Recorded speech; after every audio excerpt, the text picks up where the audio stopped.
Yeah, Namaste. This is Toksa Hour. I am Maggie Ross, and I am live from Porcupine, South Dakota, along the Porcupine Creek where the porcupines roam. I want to thank you guys for joining this morning. I'm really honored to tell you that Jace Pratt has said he said he would come back, and he is back. So yay! So he's going to be joining us now.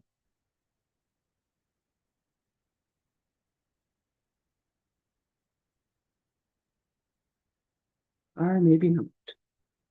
Oh, there he is. Hello, good morning. Good morning. We're live. Oh, nice. Oh, Yeah, good. yeah. You're joining us just in time. Oh, good. Good morning, everybody. So this is Jace Pratt, if you guys have forgotten. Jace is from Canada, Manitoba, from Sioux Valley. He's Dakota, and he always has a great message. And he had come and visited us at Sinte Gleshka University, and he had it was just a little bit of his message, just a lit, but that stayed with me, and it stayed with me, and I just like always thinking about it and wondering. And so I was really glad that he agreed to come, and we're going to talk about that little part of that message that he brought. I mean, it was a great message, but that one part just really like made me think for a very long time, all the way to today. Mhm. Good morning, Jace. Good morning. Yeah, I love thinking, especially early on a Sunday morning. That's lies. Eat hushni.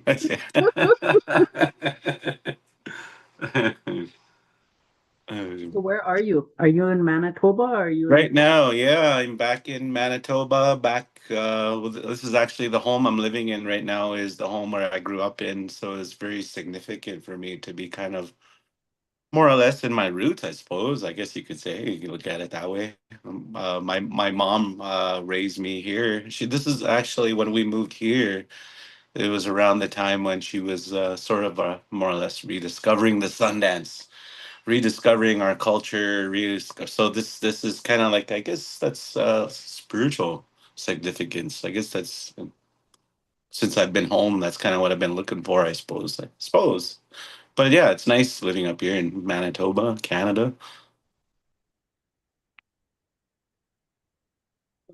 I was teasing you the last time I saw you about Trump. Oh, I know. I said I All was going them to ICE open up a. agents. I said I was going to open up a refugee camp for all my Dakota relatives Yeah. to the south. See if we can go stay there for a while. Well, maybe it might be a reason for all of us to gather again. Everybody went north. Right. Yeah. He Or could put was up it with the north to cold. Alaska? Yeah.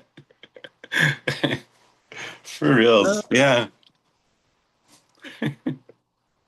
So one of the things that Jace was talking about, he came to Sinte Gleshka to talk about trauma and healing from trauma.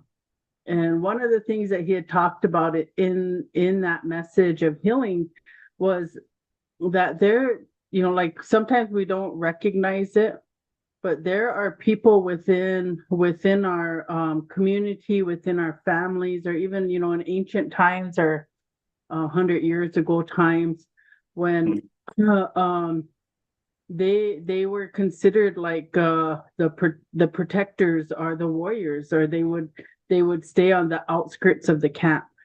And that really kind of struck with me, and so that's what I wanted him to come and kind of elaborate on that, and maybe help us understand some of the things even within our own community, and how maybe some people are.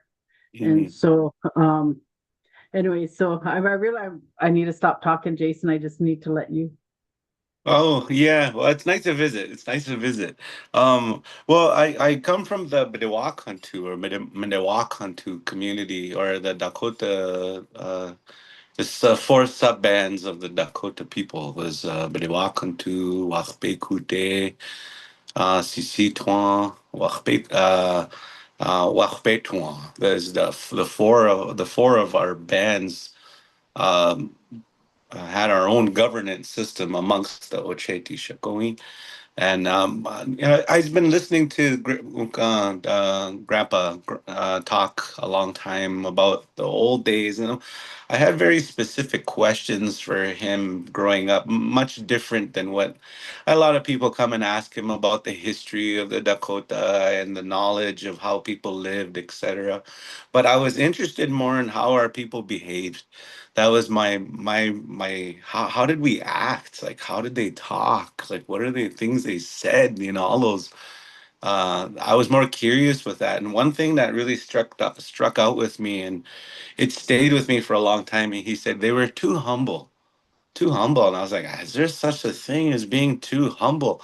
But you would hear quotes about that. Like, I don't know which elder it was particularly that was recorded, but he was saying to be as humble, to be the below the belly of a frog. And so if you can consider a frog and how low it is to the ground, to even put yourself below that, it's a state of hyper humility, and it's just the total release of their ego, right? And a total and to me, later on, long story short, with that, it became more or less something spiritual. It's our ancestors, our relatives back in those days had a spiritual understanding that we didn't have. And then later on, you come to our ceremony way of life, and there's so many times in our ceremonies, because of the awesomeness of the creator, you've been humbled so many times because you've been in the presence of something very powerful. Even perhaps near death experiences, for example, or something like that, just very life transforms your life very powerfully. And so I think about all of those reasons on why our warriors, who should have been more or less egotistical and prideful, boastful, big headed in a sense, because they're so brave. They've done so many wonderful things. You think they should be, way out there.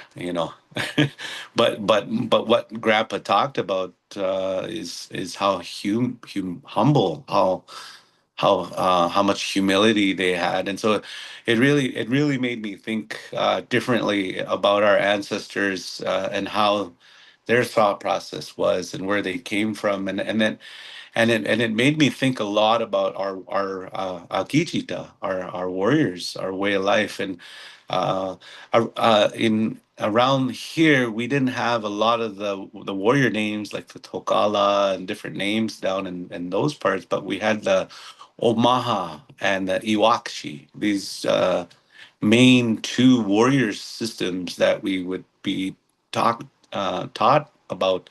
The Omaha were quite significant. They were, and as you mentioned earlier, they were kind of men and women even that would isolate themselves away from the community. And when you would hear them at the end of their prayers, and most of us, and we don't just throw this word "mitakwe" us, but they don't just say that word. They would say "ohiti kapi o us, ohiti kapi o us."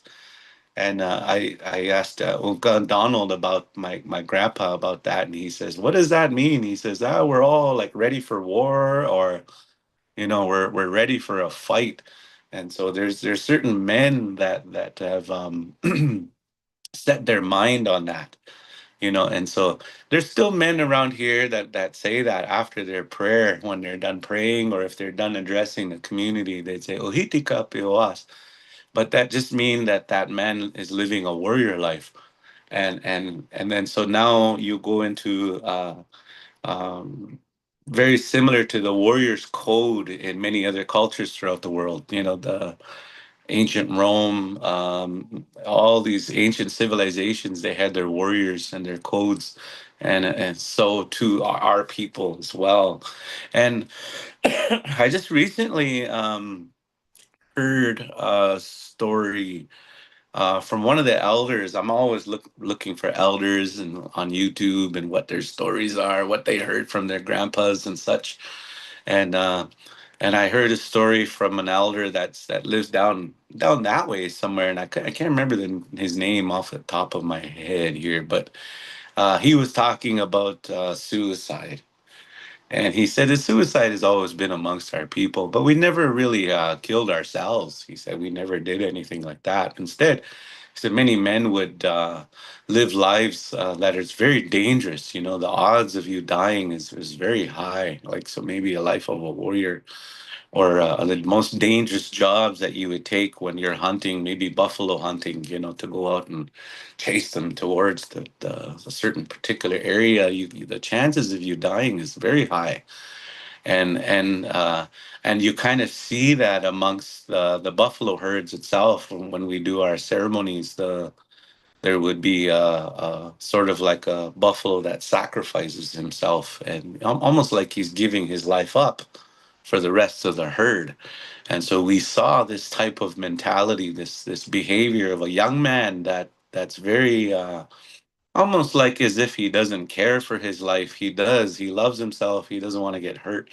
But at the same time, he'd be willing to risk his life for the well-being of others. And so I think there's a lot of young men in our community. Usually you see those guys at the playground, you know, jumping off the top of the monkey bars, could hurt himself, you know, or he's doing real scary stuff, you know, he could really dangerous, you know, risky, or trying to jump off a bridge somewhere, and we all clap for him and stuff, you know.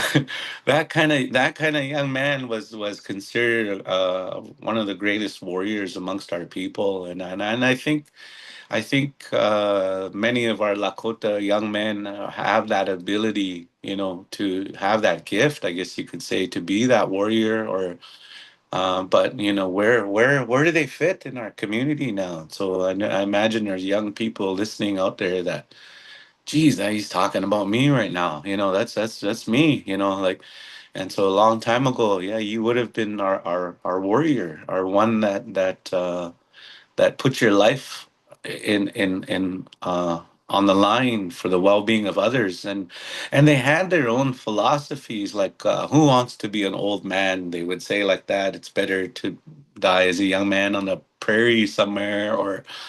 Or like many of them, even too, they had the characteristic of not wanting a family, or not wanting a wife, or you know, they never. And it's not to say that's the main characteristic that they had, but that was one of them. You know, like there was even that story of women, who needs them? Give me a horse instead. You know, that was a song that was made a while ago, and it wasn't mean that he was, you know, knocking down women or anything, but his life of the warrior was so important. You know, that to be out there protecting his people. And he knows very well that maybe his life on this earth is short, and that he won't be here very long. And if you hear that, and even if you hear that from some of our greatest warriors, the greatest ones didn't have a worry for their life. You know, it's almost like they didn't care if they lived or died on the battlefield, and that's exactly what made them so ferocious, I guess you could say, on the battlefield, because they didn't have any fear whatsoever. And it sure inspired a lot of the other young warriors. But they understood at the same time, you know, the Omaha Okola Kichia. I like to switch to Lakota when I talk to you. Switch the vocal. Omaha Okola Kichiapi, the fellowship of the Omaha, the warrior societies. They also knew that their minds were different, right? Their minds had battle in it, and they had their ceremonies to cleanse themselves when they're not in battle. But they understood that because of the lifestyle that they had of war, that they understood that the Dakota home itself was a source of peace. It was a sanctuary, and the reason being, you know, and this has been my biggest epiphany. Learning that our spirituality is, it's, yes, it's about Sundance, yes, it's about our ceremony life, you know, going to pray with the chanupa, But it's when you find Wakantanka within your family, that is the most powerful because and I think back in the old day, when we had our teepee, chokata, at the center, the fire existed, and then always our fire represented the Wakantanka. And so we lived a very spiritual reality with our family, and we understood that even our behavior was influenced by spirituality. We had that understand. Nowadays we say, "Oh, that's psychology." That's your, you went through some trauma a long time ago. That's why that guy is acting like that, or that's why you're behaving like this. No, that's not. That's yeah, it's true. The trauma is there, but usually trauma comes with spiritual. Something spiritual happened to you when you went through trauma, and so it's a matter of purifying your life so that you could remove the spiritual influence in your life. That's the understanding our grandpas had. But they were kind of, I guess now you consider that superstitious, or, you can consider that, I don't know, kind of like it's not, it doesn't make sense because it's not psychological. Even when you try to work in the Washichu world, that's what they always say. It's not spiritual, it's psychological. And I think that's kind of one of the biggest struggles we're dealing with now is we're losing the spiritual aspect of what goes on in our home. When maybe there's arguments fighting between families, the old people might say "Shintkuza heche," Shintkuza heche. That's there's an energy of something in the air that makes you fight each other, and that means there might be enemy approaching, or that means there might be war coming or sickness in the family, and so everybody understood war. Everybody understood war, but there was spiritual war, physical war, mental war, emotional war. They understood it, how all that worked, and the warrior was the symbol.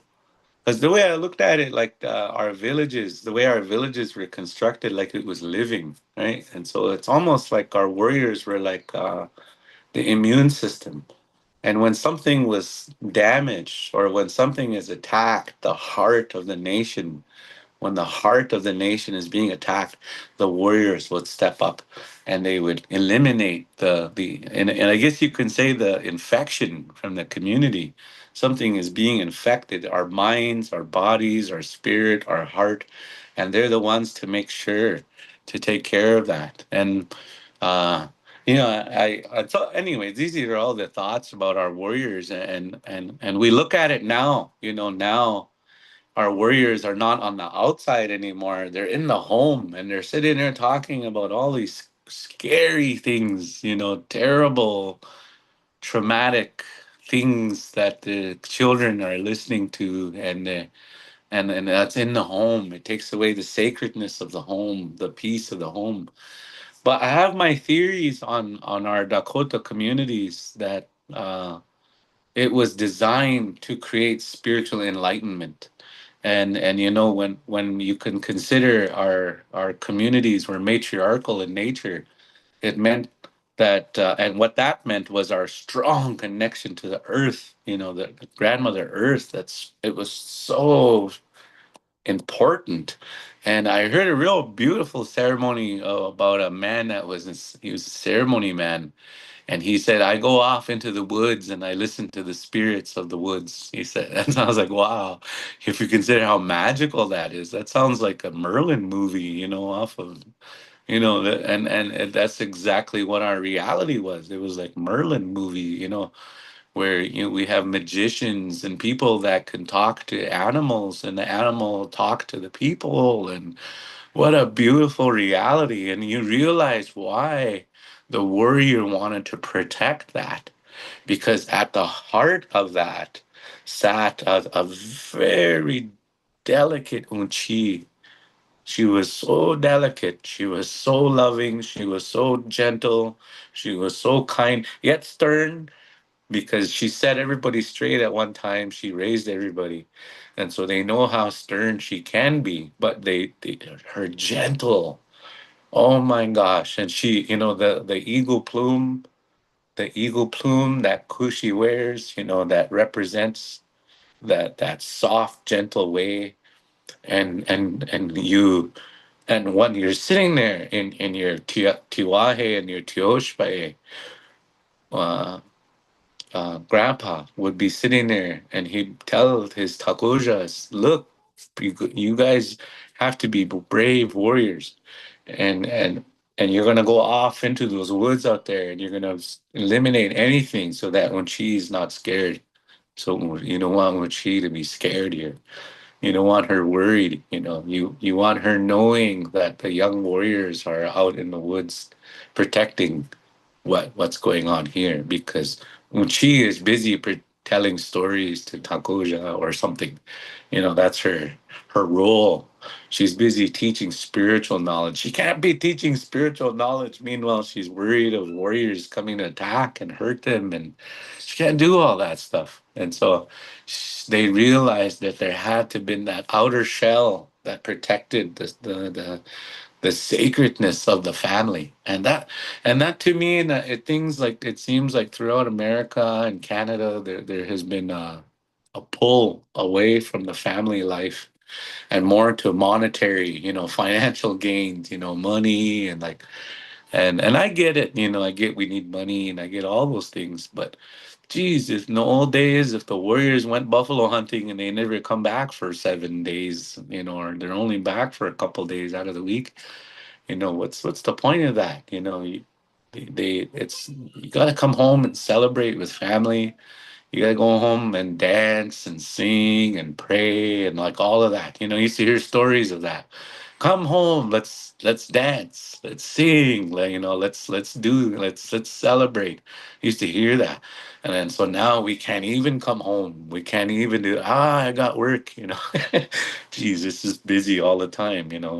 There's just so many things that disconnect us, our family way of life. But to those that are listening, I'm always happy to talk to Lakota country, our relatives, my relatives down there, because we've been doing cultural exchange now for so long. 1878, when the Sundance and things started being open, that Sundance traveled down there from Rosebud to Pine Ridge, up north to Cheyenne River area, Standing Rock, and then it made it just in 4 or 5 years or so. It made its way to Sioux Valley. And then I realized later, I heard those stories of how the Lakota revived a lot of it down there and kept it going and restored it. So I truly believe that we got to continue that cultural exchange and keep helping each other as Lakota, Dakota, Nakota people. And but I really truly believe what it's all about is family. And I truly believe that that's where spiritual enlightenment comes from, through the matriarchal order. I believe, restoring our connection with grandmother and her connection with the earth. I think that's where it's all at. And how do we as warriors today, coming home to today, because that's where my mind goes now. I try not to just think back in the day talk, well, instead of that, how can we bring that energy here today? How can we bring these ceremonies back here today? And so a good example I have, I just hear I have a grandson, my son. I adopted a son. People will say, "Hey, geez, you're just young to be a grandpa. How's that work?" I said, "Well, I adopted him when I was young. I shouldn't have been having children back then, yet, but I adopted my at that time my nephew is now my son. But now I could hear him running around in the hallways out here playing, and so my job as an aging warrior is to protect him, to protect him, make sure that he's safe. And then even with my sons, I always tell him, make sure that you're strong physically, to if ever need be, you protect your people. And then if you ever feel that the enemy is within your mind, if you ever feel hate, jealousy, if you ever feel all those things that our warriors fought against, then you have to go to Inipi. You know, you have to go to Inipi, the lodge, and you got to go remove those. You know, make ties and remove all those tobacco ties. Put that in your left hand. I know those elders down there in Pine Ridge said that left hand, and closest to your chante, left hand. They said, hold that tobacco in your left hand and you pray. Wochikia. And down there, Wochika echela. Echela, they say. Echeda, we say. Always pray. Wochika echela. Always stay in prayer. But what that meant was keep that flow of the creator coming through you, you know, like that. The moment you hold on to something, then that flow will stop. And you as a warrior, being angry, being bitter, you'll be no good in the battlefield, you know, to us. You might get us killed out there. It's you know, those warriors. And so I think you know, restoring our warrior ways would be really important, you know. And I think on a bigger scale here, I talk to a lot of our former vets and say, why don't we get our own platoon going? Why don't we get our own squad going? Why don't we get our own warriors going? You know, and that doesn't mean that we're going to go out and fight America or fight Canada. I think we're done doing that. It's we have to work together, but we need our own warrior way, you know, our own warriors, and one that understood that their job was to to protect the matriarch, to eventually create spiritual connection with the land. That's really what what it meant to me.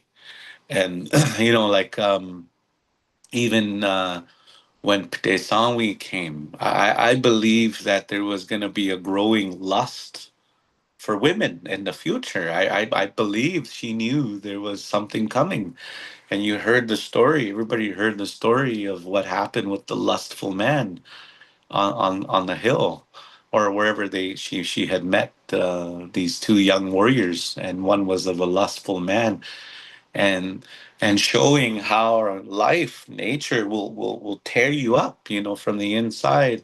Because if a man is preying upon our young women, because that's what Tesanwi was, I considered, they say, oh grandmother, you know, uchi, uh buffalo calf pipe woman, she's uchi. And sometimes I think kushi, I think of an old, you know, but the depiction of her at the time, she was beautiful, beautiful, beautiful, like that, like.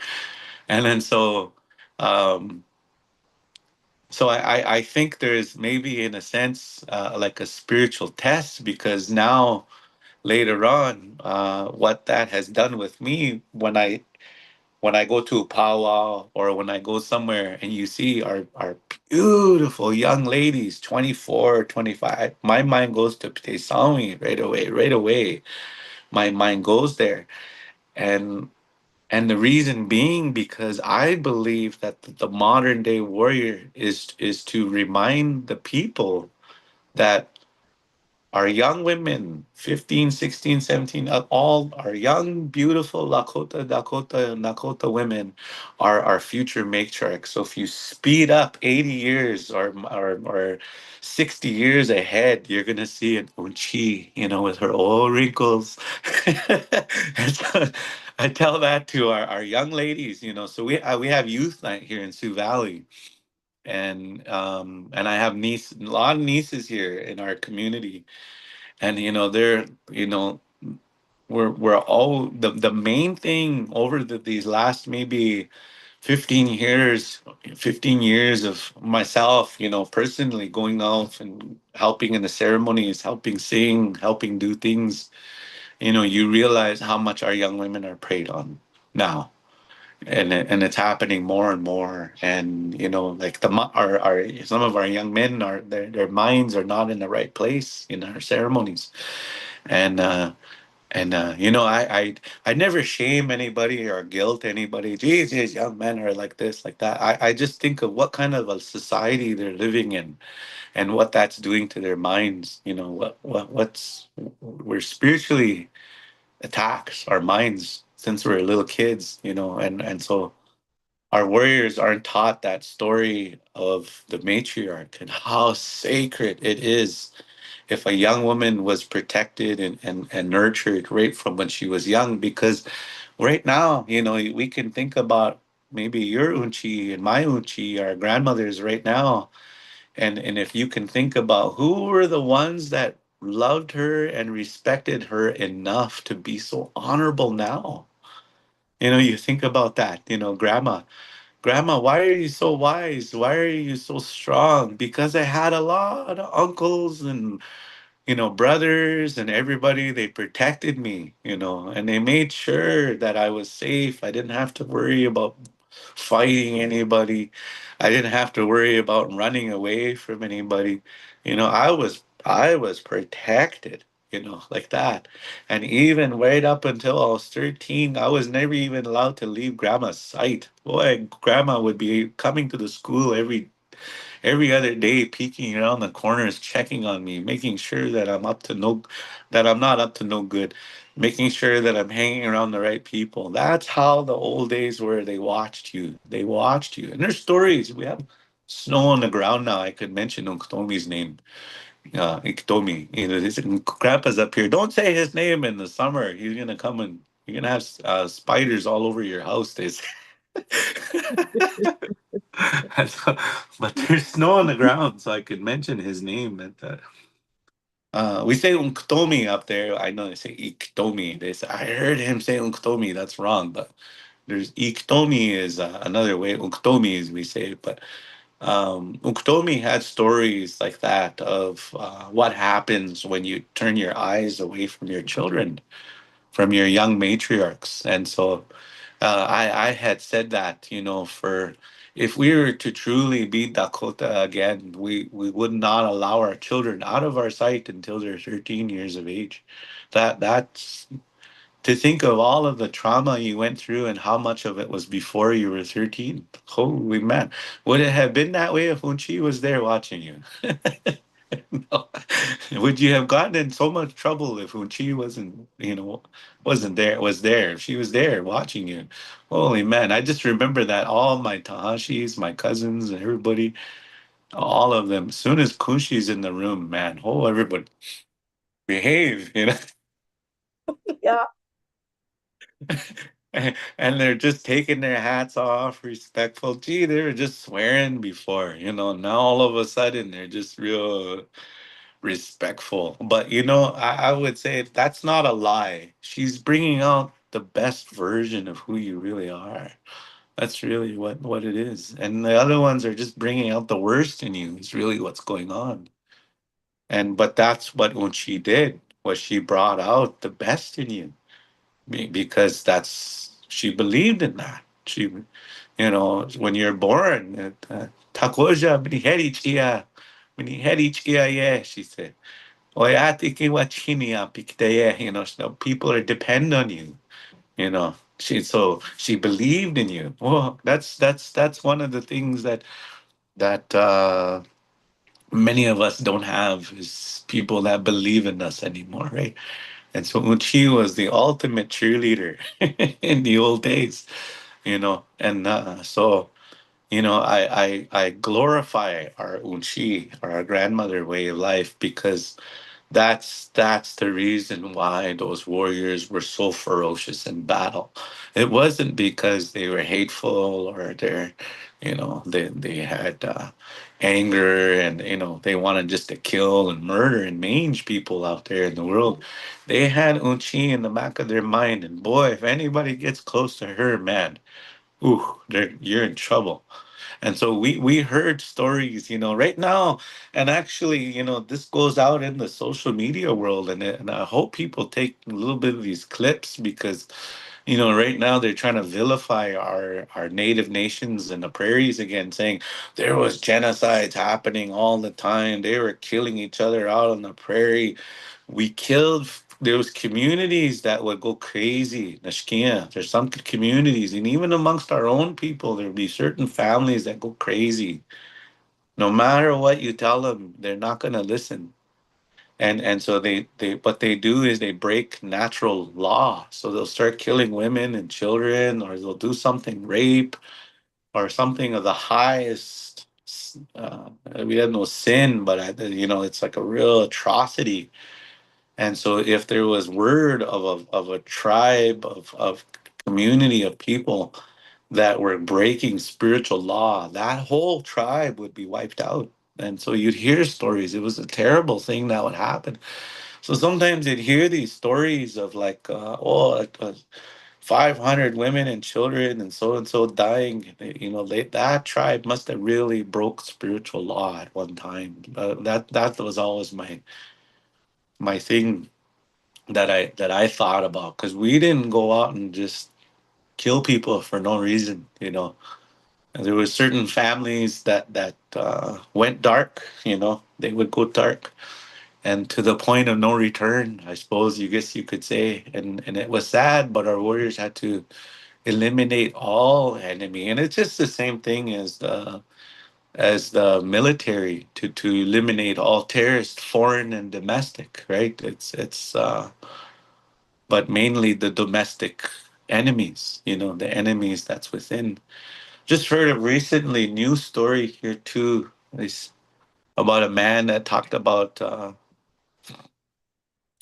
of like the warrior way, and he was mentioning if when a bear would come into your camp and it starts mauling children and women and going after them, and say, "What is your job as a warrior to do?" It's to get rid of the bear, right? To get rid of the bear, to eliminate the bear. Yes, and that's exactly there's what that's going on in our communities with the alcohol and the drugs. It's like a bear, coming into our community and mauling everything, mauling families. But yet the warrior stands by and it doesn't have it in his heart yet to get to that point. And so I believe, and especially if we do talks like this, the reviving of the spiritual warrior.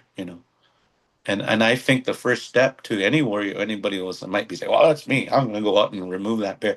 Well, you have to remove that inner turmoil within yourself first. That was the first job of all warriors, was to master yourself, and to eliminate your own monsters. You can't go out and eliminate a monster in somebody until you remove it in yourself first, right? Makes sense. Yeah, I think a lot of the that's been uh universal law. You You ever heard Have you ever heard the recent, this has been a couple years now, they say to a woman, who do you choose, the bear or the man? mm, And women choose the bear. mm, mm, Have you heard that? Like, and people are asking, like, why then would you choose the bear? Because the bear is gonna maul you, or has the mm, potential to kill you. And they're like, well, it's a potential, but the man most likely will kill me.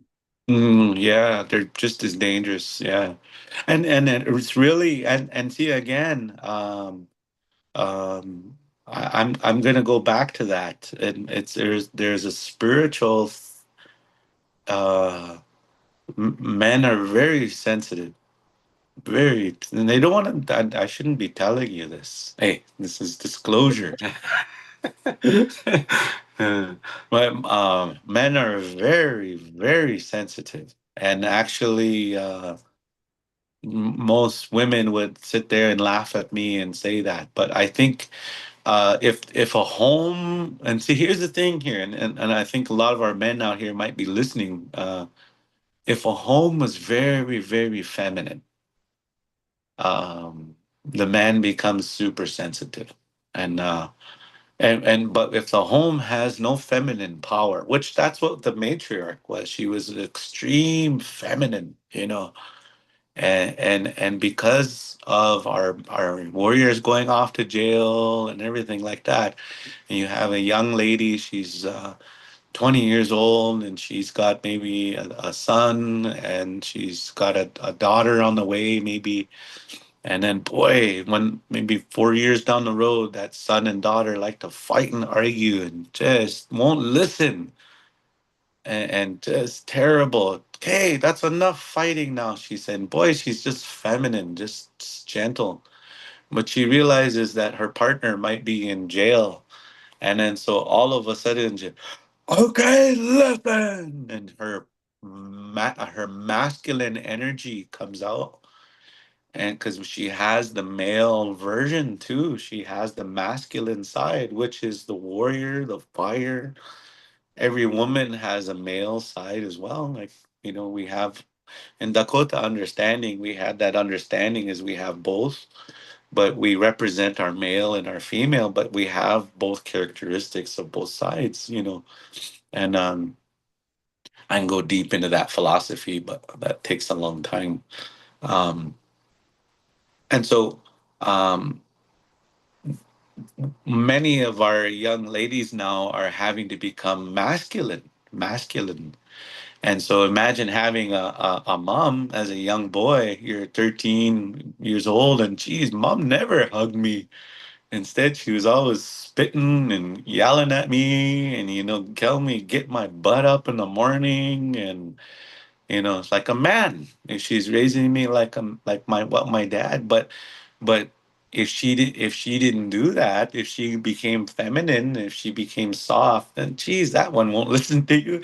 You know, you know how it is with single moms that the babies just don't listen to you. Like in many cases, and so uh, the women are having to defend themselves and becoming masculinized, and also too, the world that we're living in does not respect the gentle feminine. The gentle, soft spoken female, she's not respected. You have to be loud and outspoken, and out there, tough, and all these. And so because of that, I think many of our men have lost their ability to be sensitive. But I think, again, this goes right back to not a man's fault or not a woman's fault or anything along those lines, but it's a spiritual attack on our communities. I believe it's spiritual because I'm Dakota person, and Dakota, that we think spiritual first, like science and stuff like that. That's logic that comes a little later. Our first response is spiritual, and we've always knew that in our way of life. You see the signs. You'll see the signs of a spiritual influence in a person. And we even heard that story that came from down that area of a Uchi, that every time somebody comes and yells at her, she shuts her mouth, doesn't open her mouth. And so people think, so you can go and yell at that Uchi real hard, just scream at her and yell at her, and she'll never yell back. So people take advantage of that. They'll go yell at her all the time, and she'll never yell back. But and then later on, our grandchild asks, "How come you don't stick up for yourself and tell them off and yell?" She said, "If you open your mouth," she said, "that spiritual entity that's making them like that bad spirit, I guess you could say, or that wanagi or whatever that's doing that to that person, it's gonna come after you next, and it's come in through your mouth. And so keep your mouth shut." Just so I think about that. If you go to a room where somebody's gonna chew you out, or somebody's gonna argue at you, and say things at you, and you're gonna get that feeling where you want to argue back. Keep your mouth shut, but keep sage in your mouth, just as a reminder, so that nothing penetrates your life, spiritually. And so our main responsibility as a Dakota warrior, as a man, myself, is to protect myself spiritually. What's the point of protecting Dakota Oyate? I can't even protect myself spiritually. What the heck? What a hypocrite, they'll say. He can't even protect himself, and yet he's saying he's a warrior trying to protect his people. That doesn't make any sense whatsoever.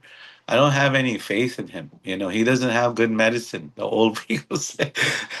And so we go and we develop our medicine, and it might be channeling a bear. What kind of a bad spirit would want to affect me because I have a bear watching over me? Or like for myself, I remember one time I had a dream of and I don't know, maybe there's a medicine woman or a medicine man listening and telling you, this guy's interpreting his dream wrong here. But for myself, I had a dream of a big wolf walking on my left side, and it was constantly growling. It was in a constant growl, and I was thinking, "Holy smokes! I wouldn't walk." Later on, I tried to think about what that would dream would mean, and when I try to interpret a dream, I just think of how it makes me feel and how it make others feel. What does a growling wolf and what does that make you feel like? That's how you feel your dream. You don't think about it. You feel your dreams. So I was thinking, man, if I was to come close with somebody that has a growling wolf beside, I wouldn't even want to go near that guy. You know, I'd be so scared because he's protected by this being, this spiritual being, this wolf. And so later on, I realized that's I'm not gonna worry about any bad entity as long as I have that wolf beside me. But if I abandon that wolf, though, which is my prayer, if I abandon my prayer, then I'm in trouble. I'm in trouble spiritually, and I think that's what a lot of our relatives out there, they've done that. They've abandoned prayer, and they develop what they've called in the philosophy world nihilism. I don't know if you ever heard of that word nihilism. If Yeah. you Yeah, if you or the audience out there research that word nihilism, you'll realize that's the Lakota reservation life, And then if you research monism, uh, animated monism, like understanding that the nature is animated, then you're going into old Lakota ancient thoughts, but nihilism is reservation life, and they think that's being who we are now, nihilists, and we're not. But that's a new Indian reality. I would say there's a difference between Lakota and Indians. There's two different things. Indians are different, but Lakota are different. Lakota don't want anything from anybody. Then they only just take a little bit of something. They're not very greedy very much, they're just just give me a little bit, so they're the kind of person where if we're cooking breakfast in the morning, they make sure everybody's fed and they only get one little burnt piece of bacon that was burnt, they'll eat that, they'll be happy with it, not because they're trying to be better than anybody or anything, but they just understand that a life of humility is a beautiful way of life. They understood that. And so, man, I can go on and on talking. This guy It's going good on and stuff on. though. It's good stuff. It really has me, like when you talk about the Tiwahe and how we have fallen apart. And so like where do you find your center? Well, your center is your Tiwahe, your family. Mm, And and then you can't restructure anything until you've restructured your family. mm, It's like all of these things, it just really, and it, like I can go to the 80s, and I know in the 80s, um, you could still, like, if you were doing something you weren't supposed to be told, supposed to be doing, you could be corrected. But then mm, that started to change, and it became the mind your own business mm, phenomenon that hit the reservations, and it was just mostly to, I think, to shield bad behavior. mm, And so families, didn't want you to look at that bad behavior, or look at them or whatever. So they start to say, mind your own business, mind your, and so then everybody just like, well, I'll just mind my own business, because why should I say anything? Because they're just going to keep doing it. mm, And, like nothing's gonna, and then they're just gonna be bad things come to me because I'm saying something about this, or I'm telling them, so to me, I think, like in that concept of reservation life, like all of us we've lost that. And I really appreciated like where you talked about keeping your mouth shut, because um I grew up in a time when your aunties or whoever, uncles, whoever talked to you, you didn't say anything. You just kept your mouth shut. Like if they were chewing you out or whatever, you never talked back to them, no matter what. No, and today that's different. Today that's different. Like as a auntie or uncle, when you try to talk to your nephews or nieces about something, a lot of times you'll have the parent get mad. Like talking to my kids like that or whatever, instead of addressing the behavior and saying, well, like you shouldn't have been doing that then.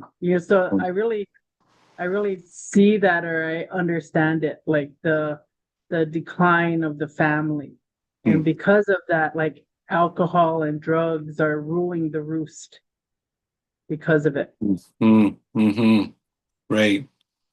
And and they both complement each other, right? Like the family destroys the alcohol destroys the family, and then family defends they kind of like it goes hand in hand now. And that's I've been uh sitting with elders, and I've asked those simple questions like that, like what is good and what is bad.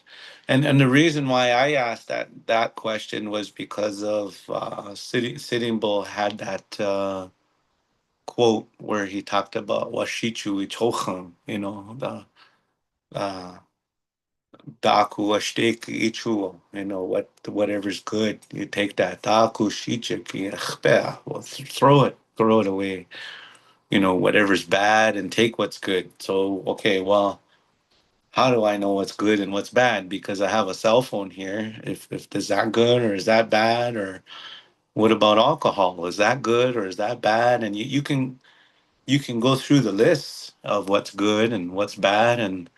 Um and one elder simplified it for me, and I wish I can name. I speak to so many elders. I wish I can give you citations, the names of these elders that I visited with. But this particular elder said, "Is anything that brings your family together would be good, and anything that brings you away from your family, that's not good anymore." He said.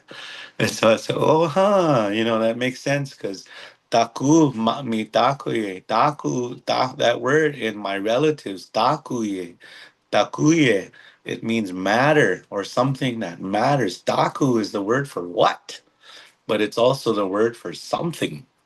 And so there's so many people that feel like I'm not anybody, I'm nothing, I'm worthless until I come into your life as maybe as a day, if I'm your a day or Ishida or whatever, a relative, and I look at you.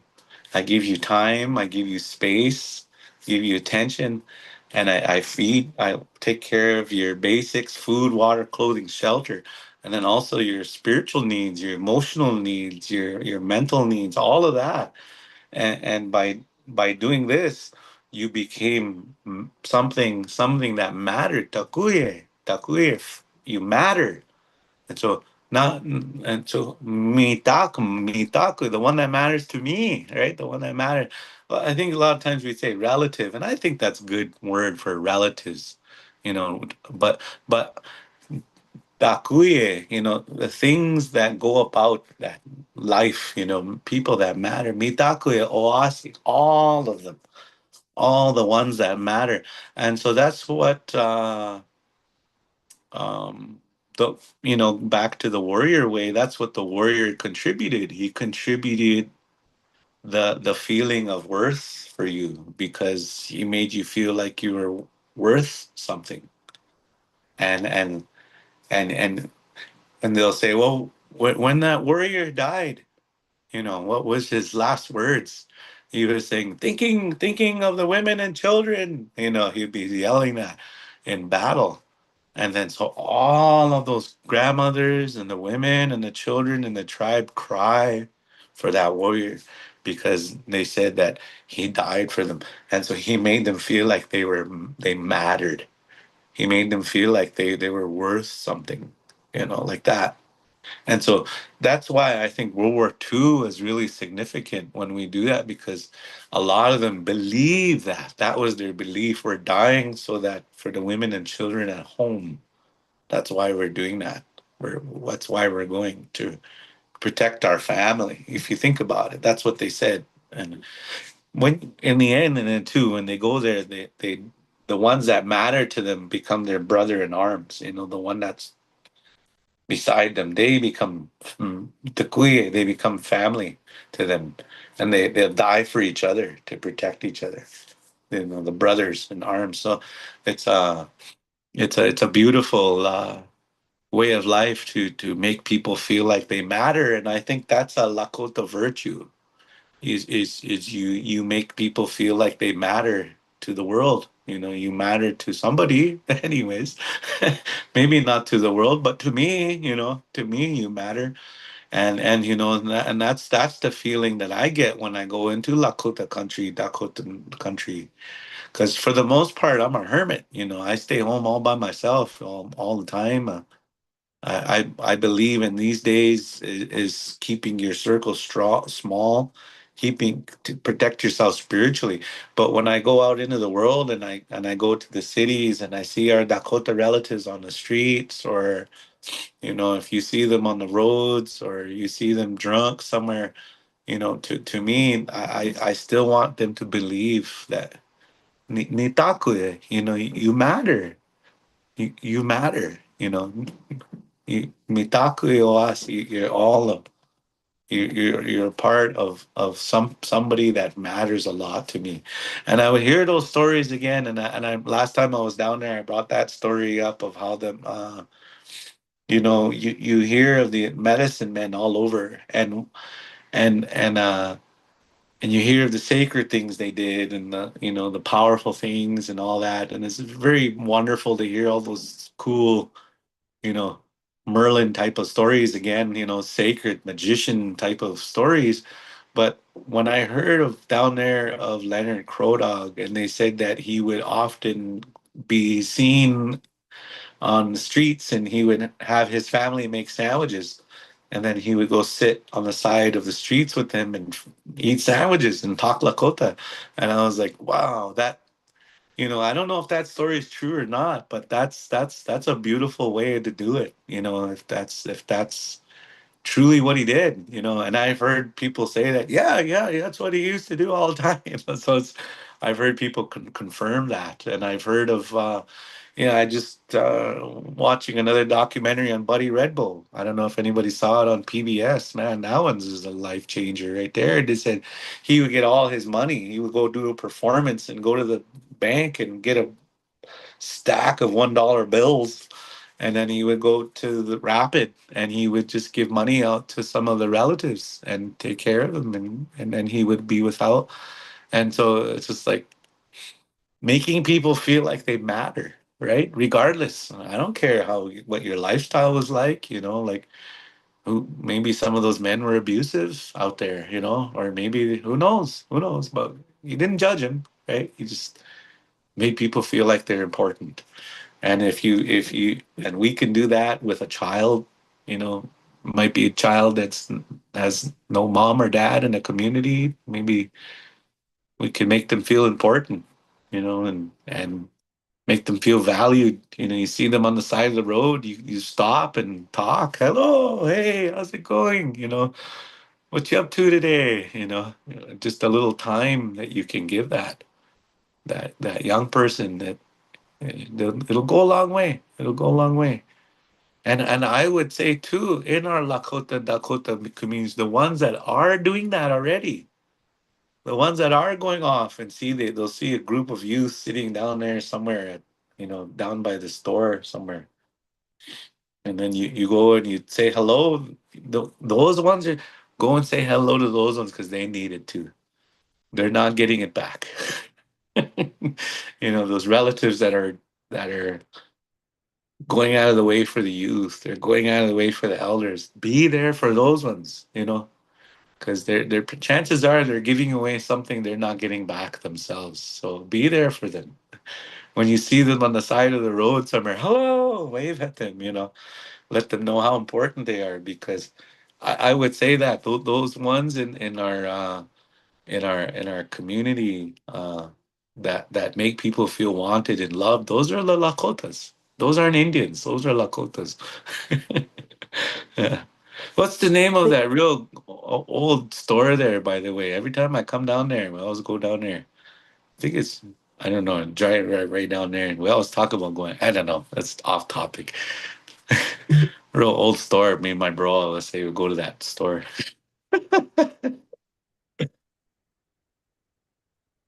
The only old store I think that we have left on this reservation is Porcupine Trading Post. Oh, yeah, I That's don't the think only that's. one. The one in Allen was taken down and it's rebuilt. I just And remember it was in the valley, it looked like that, and then there's a store there. But anyways, yeah. And then they had real good burritos down there. Every time I go to down but the that's Rosebud area. because the Mexicans make those burritos. Oh yeah. Yeah. Yeah. Our Mexican relatives that live on the res, Yeah. they make those Angie's burritos. Oh yeah, Yeah, man. yeah, Of she's a poor bear, I think, and then she married a Mexican, and then course. they opened a store, and yeah, Of course, that's Dakota. We have to talk about food somehow in there, get that involved in the conversation. I know. Oh, he's got to talk about food. Yeah. Well, gee, Jace, I really would like to ask you to come back again and talk more about other things. Yeah. Just just from listening today, um, like just even talking more, expanding on a conversation of our Tiwahes and rebuilding and healing and how do we do that and um like I'm really I really understand that the loss, the disconnection, what has happened. Mm. And I think about my own relatives. Like I have relatives that did end up living on the streets. And so when I look for them or I see them, I always want to make sure too that they're eating, like Mm. I can't control the decisions that they're making to live on the streets, but then they're my relatives. So I always want to do that. Hi, yeah, I'm glad to see you. How are you doing? And if I Mm. have something to give it to them and do that. And those are kind of some dying things because it's like what you talked about, like in the sense of capitalism, like we are greed, like we're becoming haves Mm. and everybody's becoming haves, like that. Like we want to have things Mm. and keep things and do things like that. And so it makes it really, really hard. My dog saying, get off Toksa Hour now. The four-legged have spoken. He's a little chihuahua and he's really nosy. Like he sits Oh, and looks jeez. out that window and there's any movement, boy, he gets all worked up and wants to Yeah. go out there and protect me, make sure I'm safe. Yeah. That's a one thing that that Uka talked about up here was the dogs and how all warriors had one, because they bring you back to um Uchi, grandmother Earthways. So yeah, the dog, you better listen to the dog. And then I just did this rabbit hole thing yesterday about Mm. I can't remember what they're called, Caucasian shepherds or Caucasus shepherds or something like that. And they're great big giant dogs. And there's a Mastiff dog in India or whatever, and it's huge. And Uh, so I was just watching like all these videos of these giant dogs and it made me think about the American dog. So if look like in the encyclopedia and stuff, and it talks about the American dog or the, North American dog was a big giant dog too. But then somehow, our dog has gone extinct or, I wonder is it surviving somewhere in the mountains that hasn't been seen yet? I would be hopeful that they mhm. made it too, but it had me thinking like where are our giant American dogs? Right, right, yes. There was actually, it's nice to visit about these things too. Just as there was actually a discussion up here. We were discussing a possibility of how how can we present with our people the teaching of the dog, because it was our closest connection to Wahoo Topa before the horse. My son did a lot of research on dogs, and it turns out how important they were in our community. It was very, very, like very there was even men and women that were responsible for dog care, like they were like experts. And I just think about all those things that are lost like that. And that was one, again, all of these, again, aspect, it always went back down to family. Like, how did that contribute to the family? It always went back to that. And dogs definitely, with every home, they bring that joy. It makes you wonder, is that why a long time ago, when the old people, when you get home, the warriors will go, oh, oh, oh, oh, from along, and then the women will trill, no, no, no, no, no, and they're just overly excited to see you. How come they're so excited to see you? Is it because of the dog? That's how the dog is. When you go to the store for 5 minutes and come back, act like that dog hasn't seen you for 10 years. Yeah. And so, and now you go away for a weekend and you come home and nobody blinks an eye, like they don't even care you were gone. I know, except for your dogs. Your dogs miss Except you. for the dogs. And so, and I think our ancestors would purposely live like those animals, so their behavior became like that. To the dog teaches you to celebrate when your relative comes home. You know, and you realize that children do that. Dad goes off to work somewhere, and he's been gone all day, and then all of a sudden you come home and you hear that little baby boy or his daughter, daddy, ate, ate, ate, and they're just cheering and happy. So that's a spiritual knowledge, the dogs have. So anyway, geez, we can go on and on with these topics.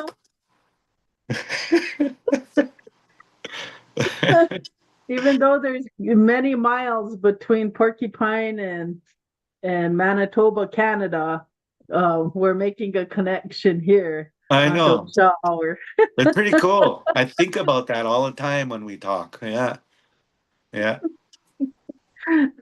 All Well, right. Well, I want to thank you, Jace, for coming and giving us your time and sharing your knowledge and your stories. And I really appreciate it. I think that the move to YouTube helps better share these stories versus when we were just solely on Facebook. So everybody had to go be on Facebook in order to hear the message. And so now that isn't, like you can share, teachers, whoever want to share these stories, and Doksha Hour, they now have the capability of doing that just off of YouTube. And so people don't have to necessarily get so involved into social media in that way, where you have to be in Facebook. But now it's in a different place where it can be shared more readily for people. And so I'm glad to be here at YouTube, and I'm glad you came today. watch it out. Watch it out. I don't know if you want to do a closing, and then we'll go ahead and end the show. I was just gonna say, on Facebook, I'm on a Facebook fast right now, and I go through social media fasts, and then right now I'm on my fast, and so they say Chokata Ed Nawaji. I stand at the center. I stand within the center, meaning I'm more in my heart. I'm more centered. And we had a Sundance last few years, and there was a lady that was there, and at one of the Sundances, and boy, she's agitated. Her mind was all over. Where's my stuff? Where's this? She's just going all over like that. And here, one of the bros, he just went to her quietly. He said, "Center yourself." And she said, and she centered herself like that. So that's been my quote, since then. Center yourself. I'm telling everybody that when your Yeah, life is crazy, center yourself, because no matter what going on, death, carnage, pain, suffering, life, beauty, ups and downs, no matter what, chokate edna ajika. you're gonna be all right if you stand at that center of your own heart. Stay centered, and that's a beautiful place. So that's what I wanted to let our relatives know. Oh, Well, thank you. Thank you for that's the different. message, and thank everybody for logging in, choosing to spend the time with us. Jace always brings a good message, and so we want to thank him again. And then also I would like to just tell you that when we think about what a warrior is or what a protector is, oftentimes we get it into a sense of a title. It's more, and this I think is what Jace's message is. It's a responsibility that we do every day. And so protectors are those who show up. So thank you for showing up to Toksa Hour. Oh.